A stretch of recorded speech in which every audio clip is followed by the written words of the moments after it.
what's like an underrated aspect of machine learning or machine translation that you think people should pay more attention to, or that you'd be thinking about if you weren't working on Lilt?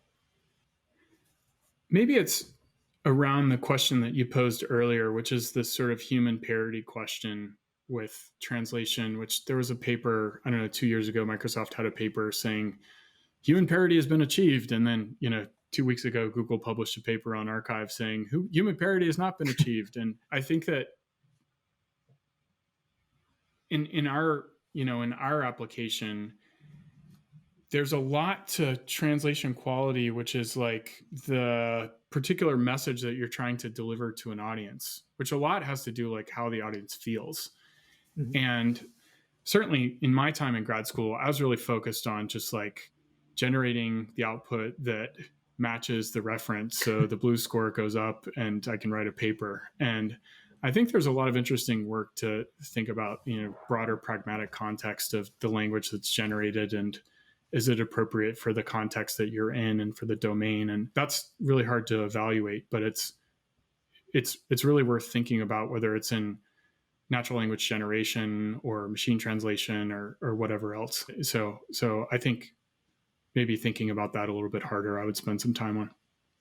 Yeah, the blue score is funny because it seems like such a sad metric for translation. Like, it makes sense that it works, but it just seems so like ludicrously simple.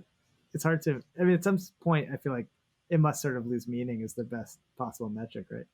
Well, people studied it a lot. And, I think the conclusion was that it's the least bad thing that we've come up with. And it's over 2 decades of study, it continued to be the least. Nobody could come up with anything that was as convenient and correlated better with human judgment. So maybe it's a testament to, a simple idea that people are still using 20 years later.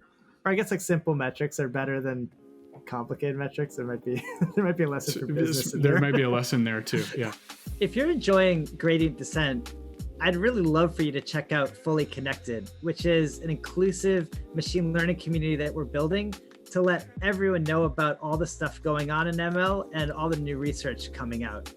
If you go to wmb.ai/FC, you can see all the different stuff that we do, including Gradient Dissent, but also salons where we talk about new research and folks share insights, AMAs where you can directly connect with members of our community, and a Slack channel where you can get answers to everything from very basic questions about ML to bug reports on weights and biases to how to hire an ML team.